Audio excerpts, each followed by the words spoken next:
Chapter 6, verse 134. Can you understand when he pronounces the numbers? Huh? Listen carefully. 6, 134. 134? Chapter 6, 134. Yes. وربك الغني ذو الرحمة أعوذ بالله من الشيطان الرجيم وربك الغني ذو الرحمة إن يشاء يذهبكم ويستخلف من بعدكم ما يشاء كما أنشأكم من ذرية قوم آخرين إنما توعدون لآت وما أنتم بمعجزين. The translation is, and thy Lord is self-sufficient, Lord of mercy. If he please, he can do away with you and cause to succeed you whom he pleases, even as he raised you from the posterity of other people. Surely that which you are promised shall come to pass, and you cannot frustrate it. Huzur, the meaning is not clear to me. First of all, the translation? He just wants the tafsir of the Quran. No, in Arabic, he spoke English, didn't he? He just He said, didn't frame the question in Arabic. So you better frame the question in Arabic on his behalf first. on his behalf. On his behalf, that what he wanted, what he wants to find out is the meaning of change of the humankinds in this context, in the context of this verse. Is that what you want to know? Yes. أراد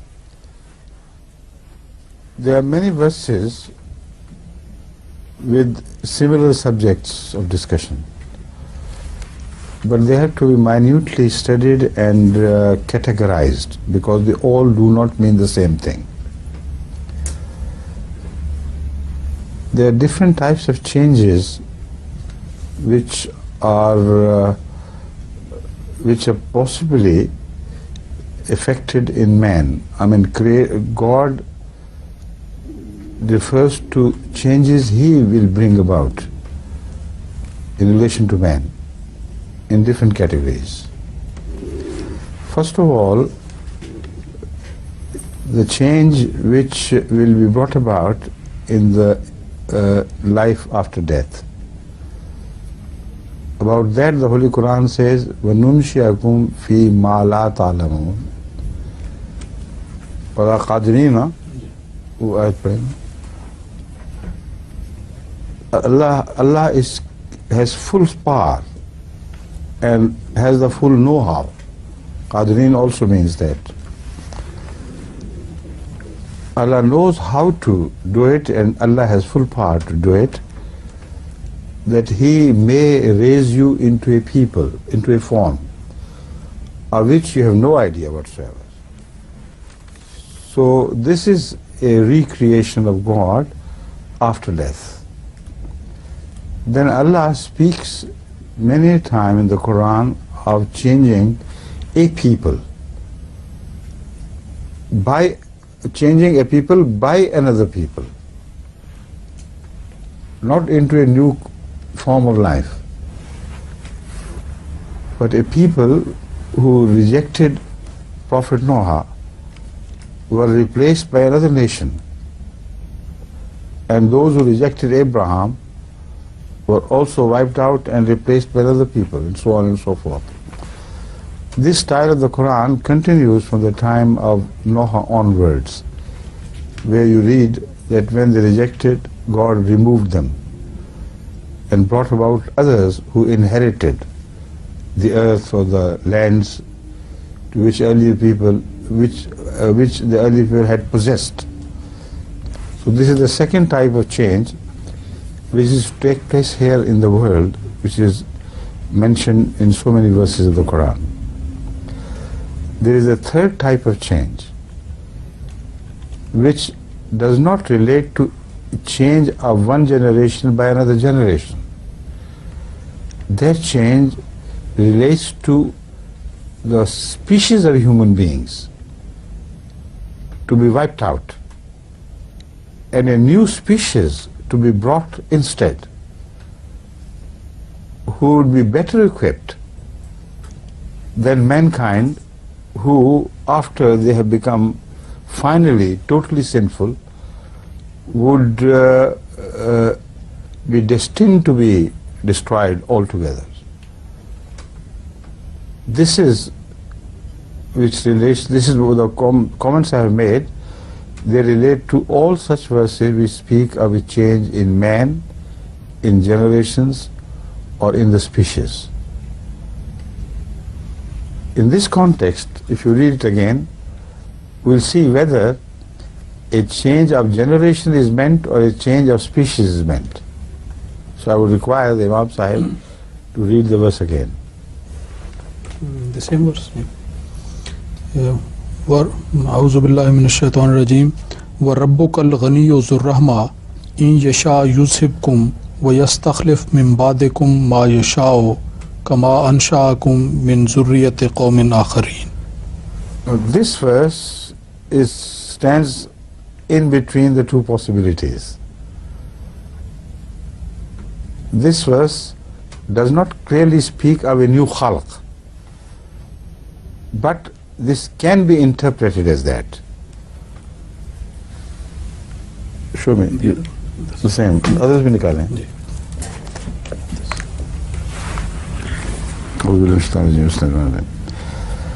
وَرَبُّكَ الْغَنِيُّ ذُو الرَّحْمَةِ.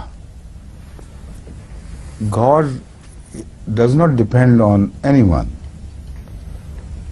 and is not answerable to anyone. He can do whatever he like. Zur Rahma, but also he is so merciful. If he were not merciful, he would wipe out everything from the face of earth. In yasha yuzhibkum wa yastakhlif min ba'dikum ma yasha. The word ma here is indicative of a change in the species. Although this could be read either way because the word qawm is mentioned afterwards, but the word ma is very indicative. It doesn't say yastakhlif min ba'dikum qawman. It says yastakhlif min ba'dikum ma yasha kama ansha'akum min dhurriyyati qawmin akharin. Ansha'akum also is an expression which is evolutionary in nature. Kama ansha'akum min dhurriyyati qawmin akharin. Here the word qawm can be translated as species. Like he raised you from different generations of a different type. So this verse, to my knowledge, can be interpreted both ways. If somebody prefers to mean to understand this to apply to the changes of generations of humans and their replacement by other generations, one may do so. But I read it in the style in which I found this expression, to me is indicative of a different type of change. Kama ansha'akum min zurriyyati qawmin akharin is not just one past people replacing another. It is a species or order of life which is being changed into a new species or another order of life. To support this meaning, there are other verses which are very clear, which cannot be interpreted in two ways.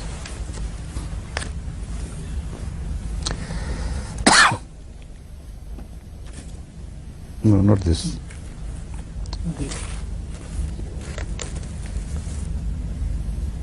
That's right.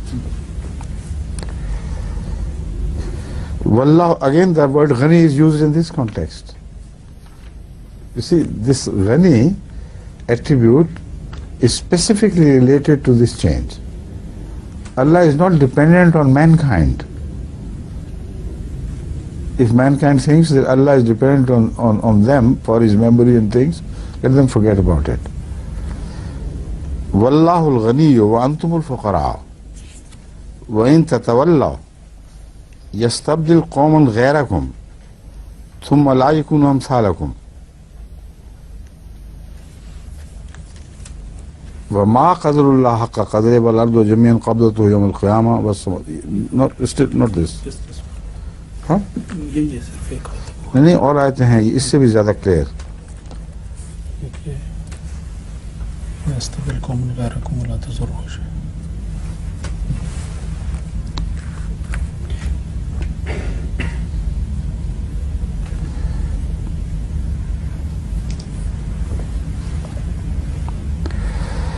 Now this verse which I referred to earlier has also double meaning. It can apply to the life after death, and it can also apply to a change here in this world.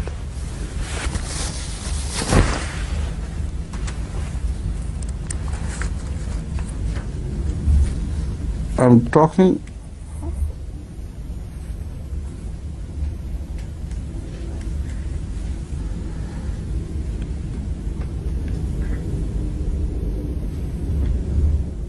I wish I had brought that list with me. Have you? One word is find out. Anyway, this verse can also possibly mean a change in human species. Which says, "Nahnu qaddarna bainakum al-mawta wa ma nahnu bimasbuqin ala an nubaddila amthalakum wa nunshi'akum fi ma la ta'lamun." Primarily, I believe it applies to the life after death. But here's another verse which can preferably understood to apply to the change here on this earth, which says, "Wallahu al-ghaniyyu wa antum al-fuqara wa in tatawallaw yastabdil qawman ghayrakum thumma la yakunu amthalakum." This cannot apply to the hereafter. Thumma la yakunu amthalakum does not mean that they will still be tried and they will behave better in the hereafter. So most certainly this verse is applicable to the life here on earth, because it says, "In tatawallaw yastabdil qawman ghayrakum thumma la yakunu amthalakum."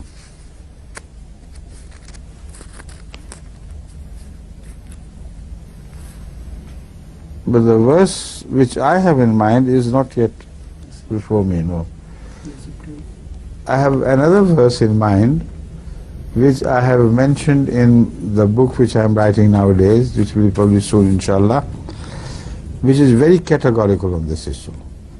It is no shadow of doubt that the human race will be obliterated, will be completely discarded by God one day. And a new type of life will replace this life which we know as human life. And the life as such will continue after the Qiyamah, which will bring to an end the human era. That is a verse which I had in mind and which I can't see here in this, right? So this verse which you have presented to me can be translated either way. It may mean both simultaneously, or may mean either of the two meanings.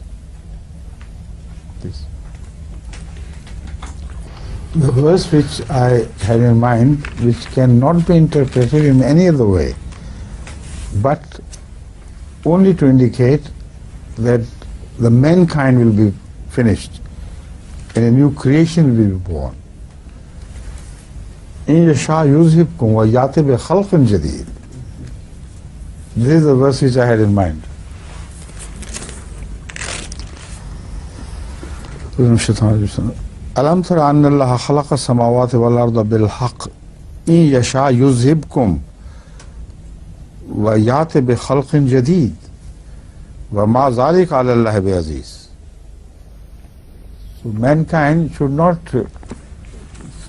take it for granted that they are the only things which were created by God, and if they are destroyed, there will be no one to worship God.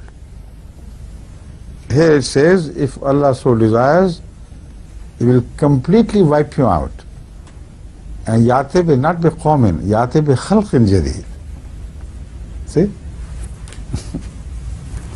لقد وجد الحمد لله حاطب من الآية التي كان يفتش عنها، وهي كما قرأها على مسامعكم: كيف بإمكان الله سبحانه وتعالى أن يذهبكم تماما ويأتي بخلق جديد؟ ولم يقل الله سبحانه وتعالى أنه سيأتي بإنسان جديد، ولكن بخلق جديد. فمعنى هذا يمكن أن يؤتي الله سبحانه وتعالى مخلوقات جديدة تختلف تماما عن الإنسان. وهذا يقول حاطب من هذا إنذار للإنسان أن الله سبحانه وتعالى بإمكانه أن يمحوه تماما. لابد أن لا يتصور أن الله يعتمد عليه كي يقيم الحياة ويفعل ما يشاء على وجه الأرض. Your turn? Time is over? The time flew by, this time I'm surprised. Inshallah, tomorrow we'll get together again, inshallah. Okay, على حسب المتابعة، والسلام عليكم ورحمة الله.